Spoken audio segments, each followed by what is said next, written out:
Jemaat Tuhan Yesus Kristus, mari kita satu dalam doa.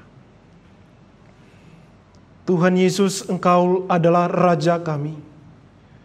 Engkau adalah Tuhan dan Juru Selamat kami satu-satunya. Hanya Engkaulah yang mengalahkan maut. Hanya Engkaulah yang mengalahkan kematian. Engkau bangkit dan hidup selamanya. Dan Engkau menganugerahkan hidup yang kekal bagi umat milik-Mu, yang Engkau panggil dengan Injil-Mu dan percaya kepadamu. Tuhan Yesus, tolonglah kami saat kami akan belajar firman Tuhan.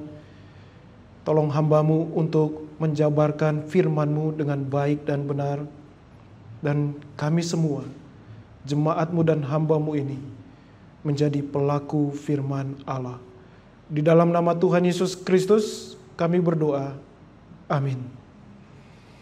Jemaat Tuhan Yesus Kristus, mari kita membuka Alkitab kita dari Injil Yohanes.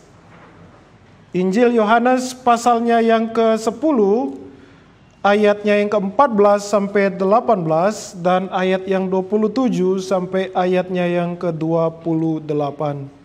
Injil Yohanes pasal 10 ayat 14 sampai 18 dan ayat 27 sampai ayatnya yang ke-28. Beginilah bunyi firman Tuhan. Akulah gembala yang baik, dan aku mengenal domba-dombaku dan domba-dombaku mengenal aku. Sama seperti Bapa mengenal aku dan aku mengenal Bapa, dan aku memberikan nyawaku bagi domba-dombaku.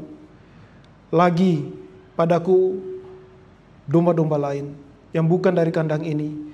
Domba-domba itu harus kutuntun juga, dan mereka akan mendengarkan suaraku, dan mereka akan menjadi satu kawanan dengan satu gembala.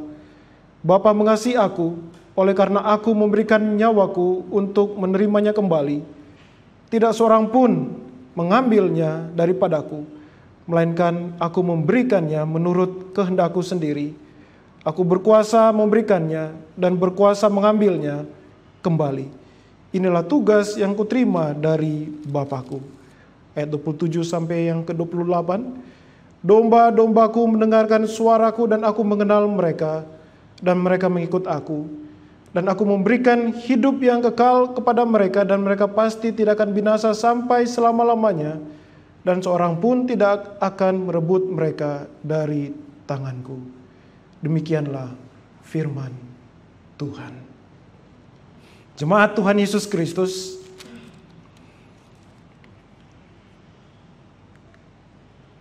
dari antara kita sudah ada yang pernah menonton film Black Panther kah?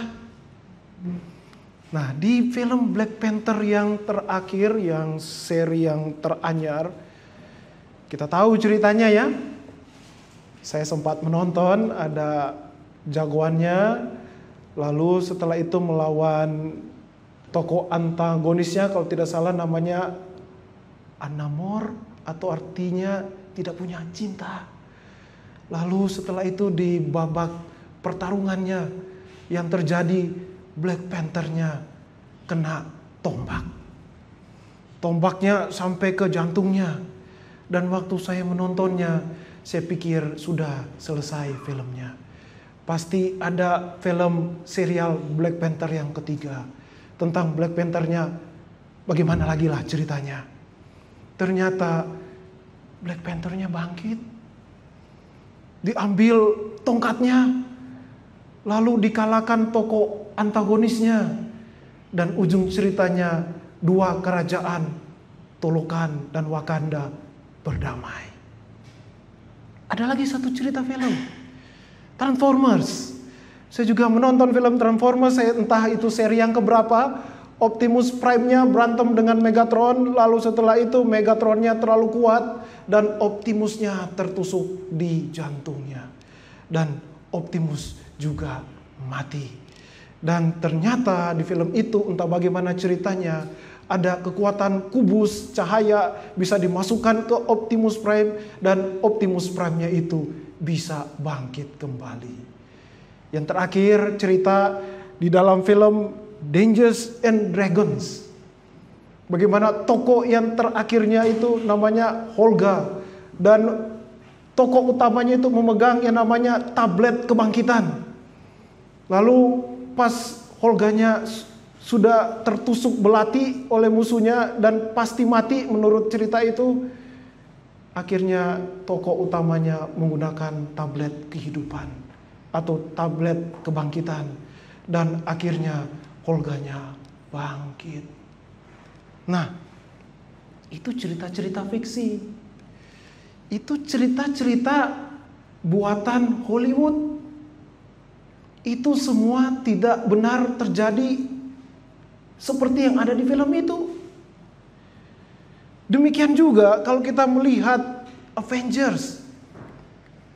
Di situ juga ada tokoh yang dimana hidup kembali. Nah, jemaat Tuhan Yesus, apa itu semua yang sedang ditunjukkan oleh sutradaranya atau penulis dari film itu? Sadar atau tidak sadar? Kita tidak tahu penulisnya apakah dia Kristen atau dia tidak percaya Allah sama sekali, kita tidak tahu. Tetapi sadar atau tidak sadar, manusia merindukan adanya kebangkitan setelah kematian. Mengapa demikian? Mengapa manusia, kalau kita melihat dari cuplikan dari film-film yang tadi saya gambarkan, saya ceritakan kepada Bapak Ibu. Karena firman Allah itu terbukti kebenarannya. Di dalam Kejadian pasal 2 ayat 17, Allah berkata kepada manusia pertama, jika atau saat engkau makan buah itu, buah pengetahuan yang baik, maka engkau akan mati. Manusia mati saat tidak taat kepada Allah. Saat ia memakan buah pohon pengetahuan yang baik dan jahat itu, saat itu juga manusia mati. Menggunakan kata thanatos, artinya yaitu mati secara rohani. Dan kematian rohani itu menyebabkan kematian tubuh manusia. Sehingga manusia hendak untuk tidak mati, mau merem untuk tidak mati, setidaknya tidak mati cepat. Tetapi tidak ada satupun yang dapat menahan kematian. Kalau yang tadi itu fiksi, apa yang dituliskan Hollywood itu fiksi. Tetapi ada satu pribadi agung yang perkataannya seperti ini. Saya akan bacakan sekali lagi untuk kita semua. Akulah gembala yang baik dan aku mengenal domba-dombaku dan domba-dombaku mengenal aku. Ayat yang ke-15, sama seperti Bapa mengenal aku dan aku mengenal Bapa dan aku memberikan nyawaku bagi domba-dombaku. Perhatikan di sana. Aku memberikan nyawaku bagi domba-dombaku. Masuklah dalam ayat yang ke-17. Bapa mengasihi aku, oleh karena aku memberikan nyawaku untuk menerimanya kembali. Tidak seorang pun mengambilnya daripadaku, melainkan aku memberikannya menurut kehendakku sendiri. Aku berkuasa memberikannya dan berkuasa mengambilnya kembali. Inilah tugas yang kuterima dari Bapakku. Perhatikan sekali lagi jemaat Tuhan Yesus, apa yang dikatakan pribadi agung ini yang namanya Yesus Kristus. Ia berkata di dalam ayat yang ke-15 dan ayat yang ke-17, aku memberikan nyawaku. Apa artinya itu? Selanjutnya ia berkata dalam ayat 17, aku memberikan nyawaku untuk menerimanya kembali. Wow, dahsyat sekali perkataannya. Sebenarnya pribadi agung yang sedang berkata tersebut, ia sedang menyatakan bahwa ia akan mati. Dan kematiannya adalah kematian yang mengerikan. Kematiannya yaitu peristiwa kayu salib. Dan ia sedang menyatakan bahwa ia akan bangkit pada hari yang ketiga. Jadi Kristus Yesus pribadi agung ini yang berkata seperti ini adalah pribadi yang akan menepati apa yang ia katakan. Yang dimana ia akan mati dan ia akan bangkit, ia akan memberikan nyawanya dan ia berkuasa untuk mengambilnya kembali. Perhatikan baik-baik sekali lagi ayat yang ke-18. Tidak ada seorang pun mengambilnya daripadaku. Siapa manusia yang pernah berkata seperti ini? Tidak ada siapapun manusia yang dapat mengambil nyawaku. Bapak Ibu berani berkata demikian? Saya berani berkata demikian? Wah, tidak ada yang berani mengambil nyawaku. Tidak ada yang berani berkata seperti itu. Hanya pribadi yang satu-satunya ini yang berkata, tidak seorang pun mengambilnya daripadaku. Dan perhatikan kalimat selanjutnya. Melainkan aku memberikannya menurut kehendakku sendiri. Ia memberikan nyawanya menurut kehendaknya sendiri. Atau pakai bahasa yang lebih sederhana, kalau aku mati dengan kehendakku sendiri. Aku melepaskan nyawaku dengan kehendakku sendiri. Dan kalimat selanjutnya, aku berkuasa memberikannya dan berkuasa mengambilnya kembali. Dahsyat sekali. Kristus Yesus dengan perkataan itu sedang mengklaim siapa dia sebenarnya. Kristus sedang mengklaim bahwa aku Tuhan. Ia sedang mengklaim bahwa aku adalah Mesias. Aku adalah dia yang turun dari surga dan ia yang memberikan nyawanya untuk tebusan banyak orang. Ia sedang mengatakan akulah aku. Seperti ia memperkenalkan dirinya kepada Musa saat Musa bertanya, kalau ada orang bertanya kepadaku bagaimana aku menjawabnya, aku adalah aku. Tidak ada yang seperti dia. Jemaat Tuhan Yesus Kristus. Di dalam ayat 18, kita juga melihat perkataan Kristus, di mana di sana terdapat ketetapan Allah. Dan di sana juga terdapat yang namanya ketaatan Kristus. Dan di sana juga kita dapat melihat kehendak bebas manusia Kristus Yesus. Di dalam satu ayat itu kita dapat melihat Allah yang berdaulat, Allah yang menetapkan segalanya bahwa ia harus mati. Dan juga kita melihat di sana ketaatan Kristus. Dan juga kita melihat bahwa Allah pasti akan membangkitkan dia.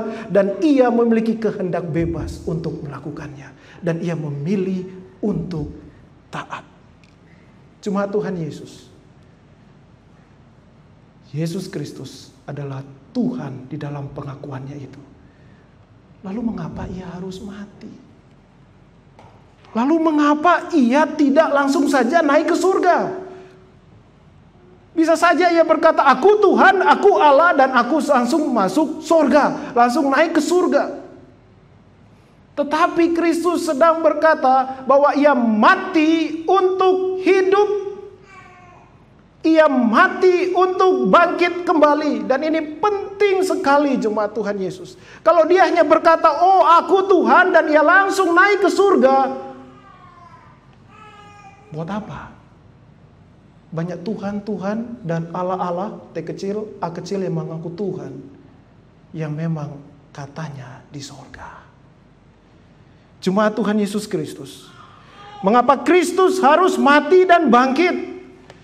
Jawabannya ada di dalam Lukas pasal 24 ayat 44 dan ayat 46 sampai 47a yang berbunyi, inilah perkataanku yang telah kukatakan kepadamu ketika aku masih bersama-sama dengan kamu, yakni bahwa harus digenapi semua yang tertulis tentang aku dalam kitab Taurat Musa dan kitab Nabi-Nabi dan kitab Mazmur.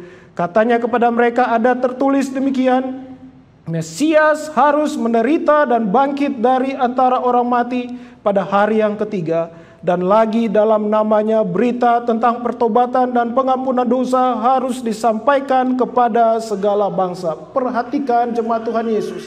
Di dalam Lukas pasal 24 ayat yang 44, ia berkata bahwa harus digenapi semua yang ada tertulis tentang aku dalam kitab Taurat dan kitab Nabi-Nabi dan kitab Mazmur. Jemaat Tuhan Yesus.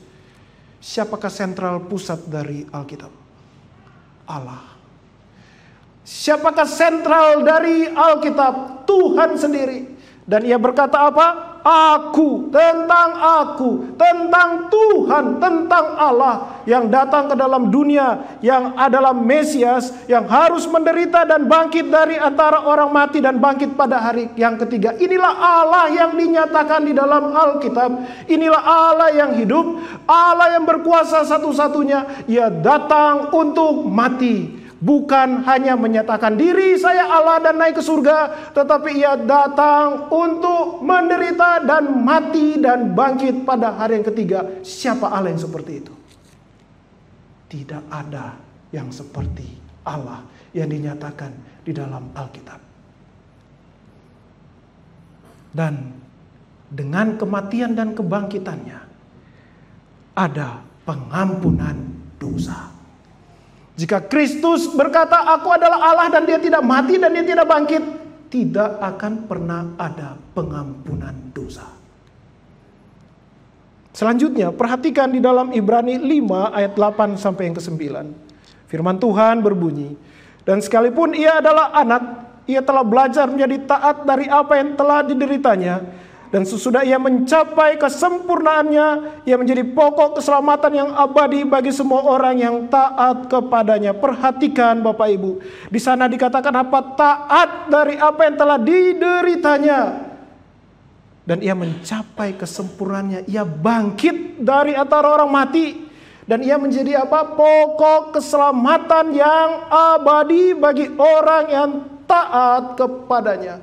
Yang percaya kepada Yesus Kristus yang adalah Tuhan, yang adalah Juru Selamat. Yesus Kristus itu adalah pokok keselamatan yang abadi. Pokok keselamatan yang kekal. Oleh sebab itu ia harus mati dan ia harus bangkit. Dan saya mengundang kita semua untuk melihat setidaknya ada 3 tujuan mengapa Kristus harus mati. 3 tujuan mengapa Kristus Yesus yang adalah Allah, ia datang, ia mati dan hidup kembali. Yang pertama, jemaat Tuhan Yesus, dengan kematian Kristus kita memiliki pengantara. Dengan kematian Yesus Kristus, kita orang berdosa yang tidak dapat datang kepada Allah, memiliki pengantara untuk datang kepada Allah yang Maha Kudus itu. Dan kematian Kristus dan apa yang ia lakukan sebagai pengantara sudah dinyatakan di dalam perjanjian lama. Bukan kucuk-kucuk tiba-tiba jadi. Bukan tiba-tiba ia datang 2000 tahun yang lalu tiba-tiba menjadi pengantara. Tetapi di dalam kitab perjanjian lama, di dalam Keluaran pasal 25 ayat 22, jika Bapak Ibu membaca di sana, bagaimana Allah berkata kepada orang Israel bahwa ia akan bertemu dengan orang Israel dengan diwakilkan oleh imam besar, dan ia akan berbicara kepada orang Israel melalui perantara itu, yaitu imam besar. Dan di dalam Imamat pasal 16 ayat 14 sampai 16, bagaimana seorang imam besar harus membawa darah korban lembu ataupun domba jantan yang ia bawa dan harus dipercikan ke atas tutup pendamaian untuk mendamaikan antara Allah dan manusia.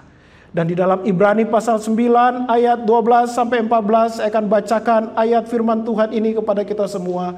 Dan ia telah masuk 1 kali untuk selama-lamanya ke dalam tempat yang kudus, bukan dengan membawa darah domba jantan dan darah anak lembu, tetapi dengan membawa darahnya sendiri, dan dengan itu ia telah mendapat kelepasan yang kekal. Sebab jika darah domba jantan dan darah lembu jantan dan percikan abu lembu muda menguduskan mereka yang najis, sehingga mereka disucikan secara lahiriah, betapa lebihnya darah Kristus yang oleh Roh yang kekal telah mempersembahkan dirinya sendiri kepada Allah sebagai persembahan yang tak bercacat, akan menyucikan hati nurani kita dari perbuatan-perbuatan yang sia-sia, supaya kita dapat beribadah kepada Allah yang hidup.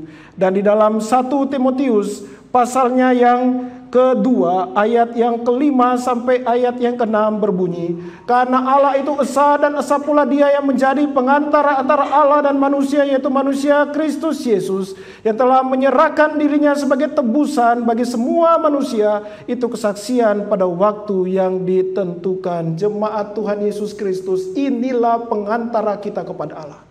Tidak ada yang lain.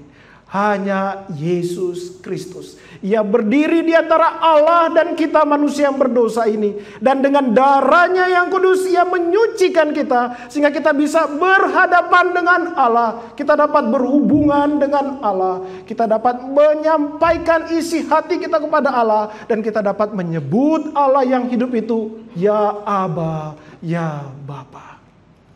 Jemaat Tuhan Yesus, tanpa Yesus Kristus tidak mungkin ada hubungan pribadi dengan Allah.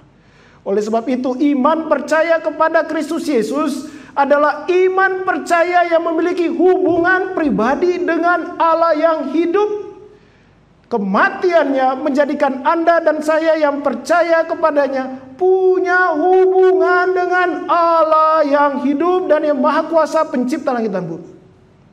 Tanpa kematian Kristus, tanpa ia memberikan darahnya untuk kita sebagai persembahan kudus, mustahil kita memiliki hubungan dengan Allah. Yang kedua, jemaat Tuhan, kita dikuduskan dan disempurnakan satu kali untuk selamanya.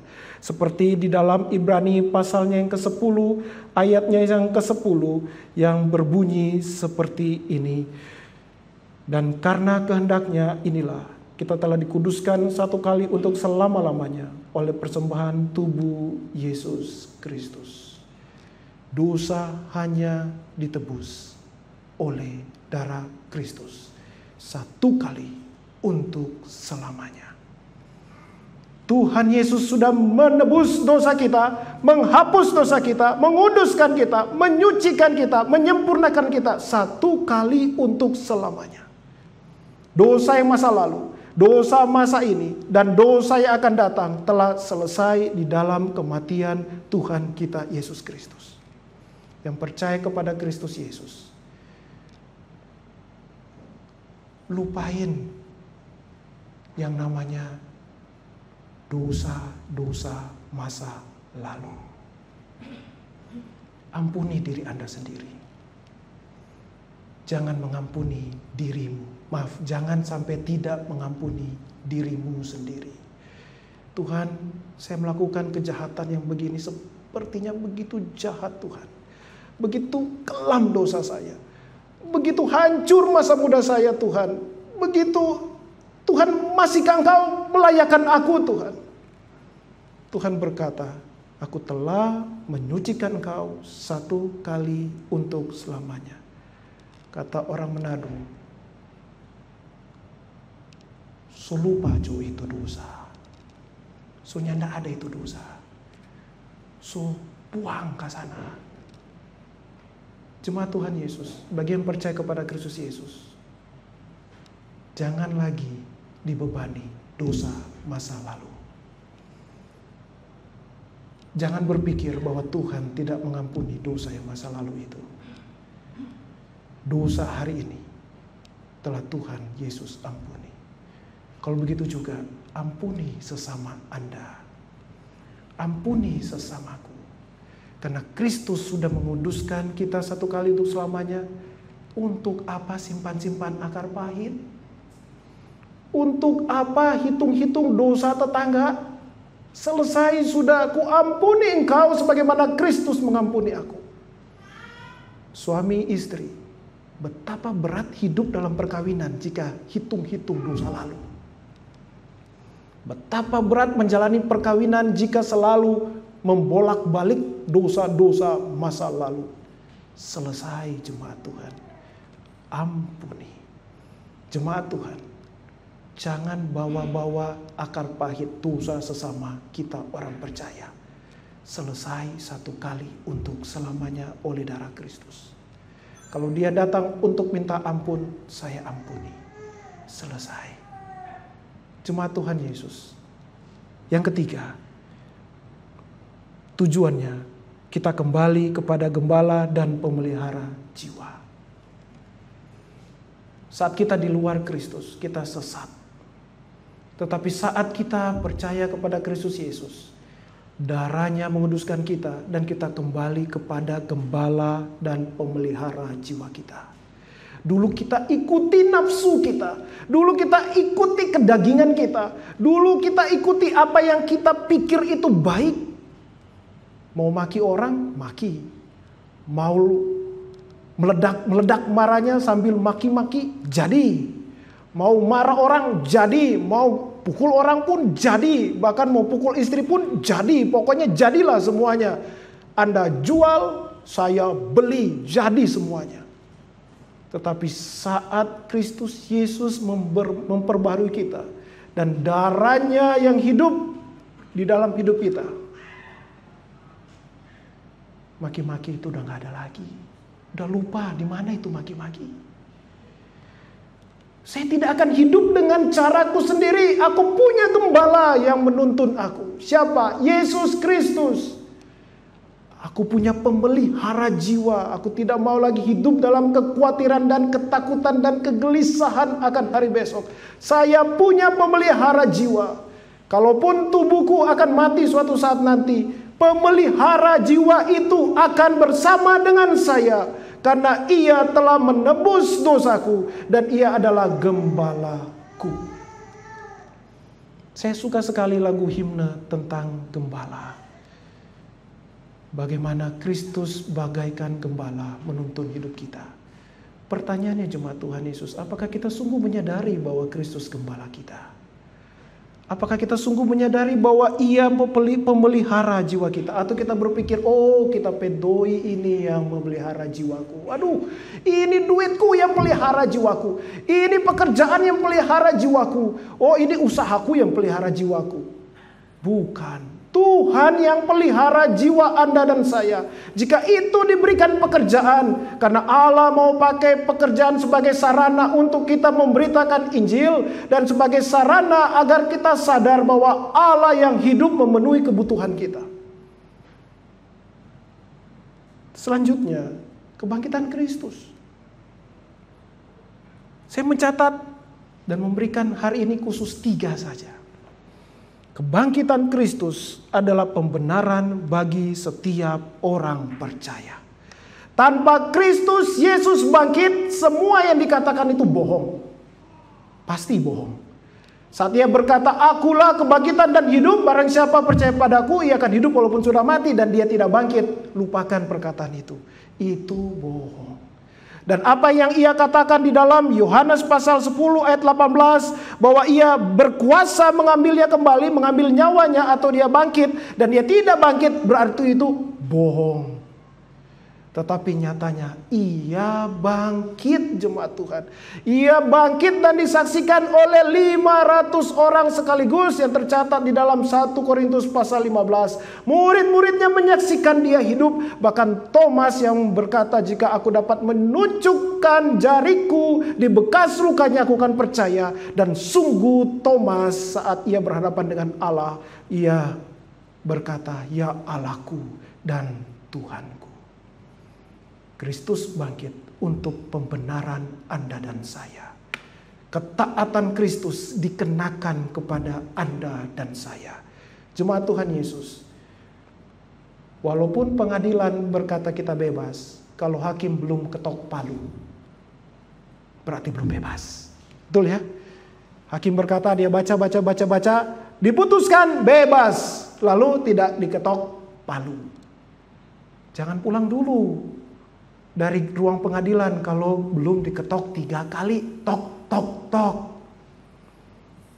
Kebangkitan Kristus mensahkan pembenaran kita di hadapan Allah, bahwa kita adalah miliknya.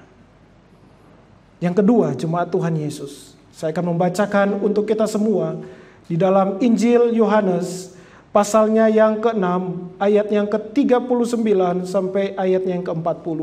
Dan inilah kehendak Dia yang telah mengutus aku, yaitu supaya dari semua yang telah diberikannya kepadaku, jangan ada yang hilang, tetapi supaya ku bangkitkan pada akhir zaman. Sebab inilah kehendak Bapa-Ku, yaitu supaya setiap orang yang melihat Anak dan yang percaya kepadanya beroleh hidup yang kekal, dan supaya aku membangkitkannya pada akhir zaman. Wah, amin, jemaat Tuhan Yesus. Percaya kepada Kristus Yesus dikatakan apa? Punya hidup kekal, dan ia akan membangkitkannya pada akhir zaman. Jemaat Tuhan Yesus, Kebangkitan akhir zaman itu kita nantikan dengan tekun. Jika Kristus Yesus tidak bangkit, maka kita tidak akan pernah percaya tentang kebangkitan pada akhir zaman. Tapi nyatanya Kristus bangkit dengan tubuh yang baru, sehingga kita punya pengharapan bahwa suatu hari nanti kita akan dibangkitkan dengan tubuh yang baru, dan kita akan menantikan dengan tekun saat kita bertemu dengan Allah muka dengan muka di langit dan bumi yang baru. Jemaat Tuhan Yesus, tidak terasa kita sudah sampai di bulan April. Saya dengan istriku itu kalau ngobrol itu selalu cepat sekali ya bulan April. Cepat sekali ya, usia saya udah kepala 4 ternyata. Dulu kepala 3, bahkan dulu kepala 2, tapi sekarang udah kepala 4. Besok-besok kepala 5, kalau Tuhan menghendaki kepala 6, kepala 7. Wah, mau cari mana lagi? Bagi orang percaya, kita menantikan kebangkitan dari orang mati. Bagi yang percaya kepada Kristus Yesus. Sehingga seperti firman Tuhan tadi, hai maut, di manakah sengatmu? Saya berhadapan dengan masa depan dan saya tidak takut akan kematian tubuh. Karena Kristus Yesus sudah bangkit. Sudah ada contohnya, dan aku akan bangkit karena aku percaya kepada Tuhan Yesus Kristus. Saya dengan istri setiap bangun pagi kita berdoa, kami mau menghidupi firman Allah, dan Tuhan, kami siap bertemu Engkau muka dengan muka. Kita tidak tahu kapan kita akan dipanggil Tuhan, bukan? Kerinduan kita ketemu Tuhan Yesus muka dengan muka. Saat kematian tubuh mendatangi kita, kita bertemu dengan Kristus. Dan suatu hari nanti di akhir zaman tubuh kita akan dibangkitkan. Dan akan bersamanya tanpa kematian lagi di dalam rumah Bapa. Yang ketiga, jemaat Tuhan.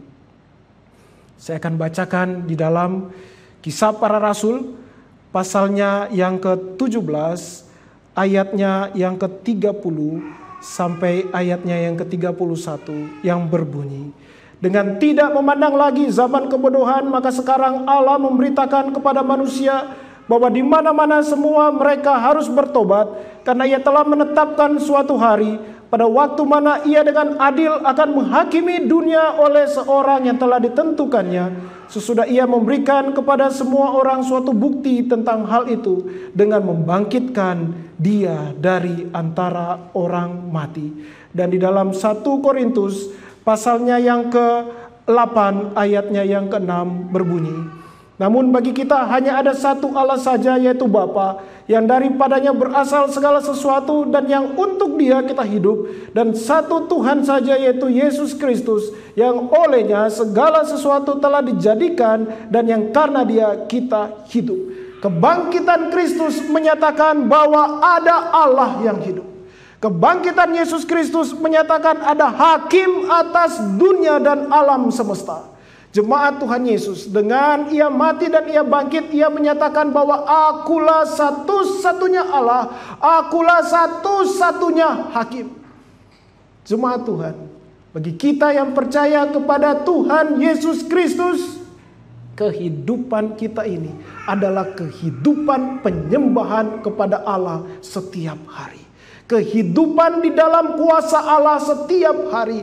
Kita punya Allah yang satu-satunya, dan hanya Allah inilah yang benar.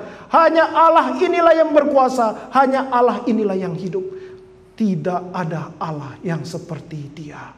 Yang mana Ia katakan kepada Musa, aku adalah aku.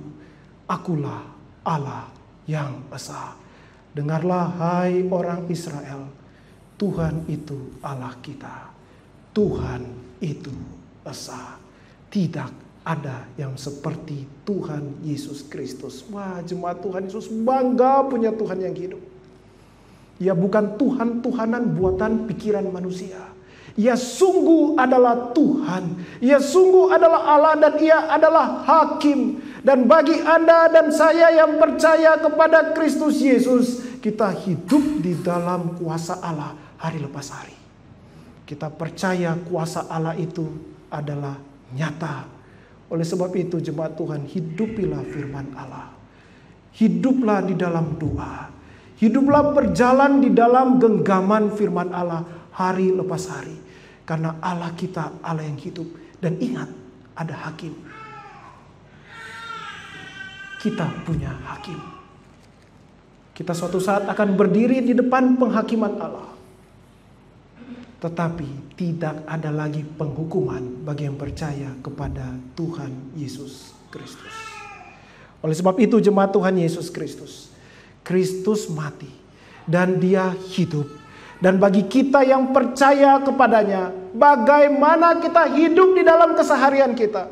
Perhatikan apa yang dikatakan oleh Kristus Yesus di dalam Yohanes 10 ayat 27 sampai 28. Domba-dombaku mendengarkan suaraku dan aku mengenal mereka dan mereka mengikut aku. Jemaat Tuhan Yesus Kristus, Allah kita hidup. Oleh sebab itu bagi kita yang percaya kepada Kristus Yesus yang mati dan bangkit pada hari yang ketiga, yang percaya kepada satu-satunya Allah yang hidup, dengarkanlah suaranya. Jemaat Tuhan Yesus, sebagai hamba Allah, sudahkah kita bergaul karib dengan Allah kita dengan baca firman Tuhan, renungkan firman Tuhan, sungguh-sungguh imani apa yang Allah katakan di dalam firman Allah. Alkitab adalah firman Allah yang tertulis, bukan berisi firman Allah, tetapi firman Allah itu sendiri yang tertulis yang Ia berikan kepada Anda dan saya. Jemaat Tuhan Yesus yang mengaku, aku percaya kepada Allah yang hidup, pencipta khalik langit dan bumi, dengarkanlah suara Allah, yaitu Alkitab. Itu ciri orang yang hidup di dalam kuasa Allah yang mati dan bangkit. Dan apa yang Kristus Yesus katakan? Ikuti aku. Ikuti Kristus. Bagi Anda yang percaya kepada Kristus, bagi saya yang percaya kepada Kristus, tidak ada satu tokoh siapapun yang dapat menggantikan Kristus untuk kita ikuti. Masihkah kita terpesona dengan Kristus Yesus? Masihkah kita setiap hari mengagumi Kristus Yesus, mendengar suaranya yaitu firman Allah yang nyata di dalam Alkitab, dan ikut apa yang dikatakan di dalam firman Allah? Itu adalah kehidupan kita yang nyata sehari-hari. Ikuti suara Allah, yaitu suara Yesus Kristus, bukan suara yang berkata semalam saya turun dari sorga, saya dapat A, saya dapat B, dan Anda harus mengikutinya biar Anda diberkati. Bukan yang seperti itu. Alkitab saja. Dan perhatikan Kristus Yesus katakan ayat 28. Dan aku memberikan hidup yang kekal kepada mereka, dan mereka pasti tidak akan binasa sampai selama-lamanya, dan seorang pun tidak akan merebut mereka dari tanganku. Oh jemaat Tuhan Yesus yang percaya pada Tuhan Yesus, hiduplah dalam sukacita. Jemaat Tuhan, hiduplah dalam sukacita, di dalam kegembiraan di dalam Allah. Saya tahu ada pergumulan, saya tahu ada duka cita, saya tahu ada masalah, tetapi hiduplah di dalam sukacita. Bersukacitalah senantiasa di dalam Tuhan. Sekali lagi kukatakan bersukacitalah. Mengapa? Karena kita punya hidup kekal. Apa sih yang paling yang paling menakutkan? Maut, bukan? Dan maut itu sudah dikalahkan oleh Kristus. Apalagi yang membuat kita sedih? Saya tahu ada kedukaan. Kita mencucurkan air mata, ya. Tetapi di balik kedukaan bagi orang yang percaya kepada Kristus, di situ ada sukacita. Kita tidak berjalan sendiri, kita berjalan bersama Allah yang mengaruniakan hidup yang kekal. Dan hidup kekal itu sudah kita alami hari ini. Dan nanti saat Kristus Yesus datang kedua kalinya, kita akan mengalami itu selamanya bersama dengan Kristus. Dan tidak ada siapapun yang dapat merebut kita dari tangan Allah yang hidup. Keselamatan yang Ia anugerahkan kepada kita kekal adanya. Oleh sebab itu bersukacitalah. Saat kita jatuh ke dalam dosa, minta ampun sama Tuhan, menyesal akan dosa itu, dan kembali lagi berjalan bersama dengan Kristus Yesus. Itu adalah ciri orang yang hidup di dalam kebangkitan Kristus Yesus. Jemaat Tuhan, bagi yang sudah percaya kepada Kristus Yesus, peganglah janji-janjinya. berjalanlah bersama dengan Dia.